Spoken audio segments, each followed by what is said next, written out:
Լսիր որդիս, պատգամն ու խրատը, աղերսանքն իմ հայրական, ուզում եմ շնորել քեզ մի նոր սիրտ, փափուկ ու նուրբ, քնքուշ ու հեզ, լցված սիրով ու բերկրանքով,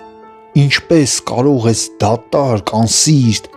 ապրել, շրջել ու անտեսել կյանքն իմ կողմից քեզ պարգևած, ու ես մի պահ ինքս ինձ եկա, ձայնն այս օտար հարազատ թվաց, ձեռքս դրի սրտիս վրա ու հասկացա, որ ձայն չկա, չկար ոչ ցավ, ոչ բաբախոց, չկար ոչ ցուրտ, ոչ տաքություն, այնտեղ կար լոկ դատարկություն, ինչպես թե ասացի ինձ, մինչ այս միթե ես չեմ սիրել, միթե երբեք չեմ ատել ես հարևանիս այն երկերես,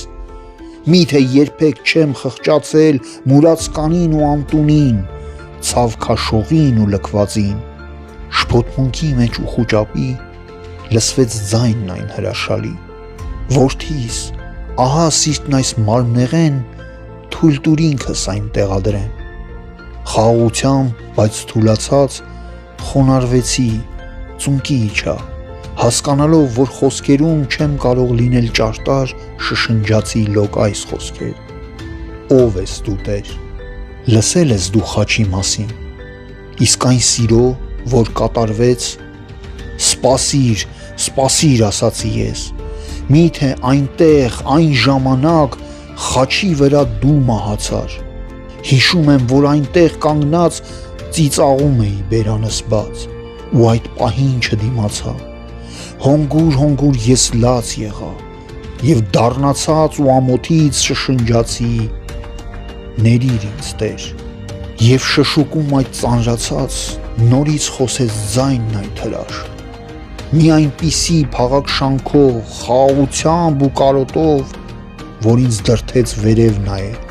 վերև նայել ու հիացած, անխոս ու լուռ, բայց մտովի աղաղակել, տուր ինձ Տեր իմ, սիրտն այդ հրաշք, որտեղ միայն դու կլինես, որտեղ սիրո աղբյուր դարձած, իմ միջոցով դու կգործես, ու աշխարհին սեր կսփռես, մարդկանց միջից, ինձ, հետինիս, Աստված այցի եկավ մտքիս, և սիրառատ իր մեծ շնորհով ներում շնորհեց մեղավորիս, ինձ պատահած օրինակով մարդկանց հայտնել կուզեմ սիրով, մի խստացրեք ձեր սրտերը, երբ որ լսեք Աստծո ձայնը, երբ որ քնքուշ ու բազմագութ կբացի ձեզ նա իր կամքը ու կփորձի ձեզ համոզել ընդունել ու իր մեծ պարգևը։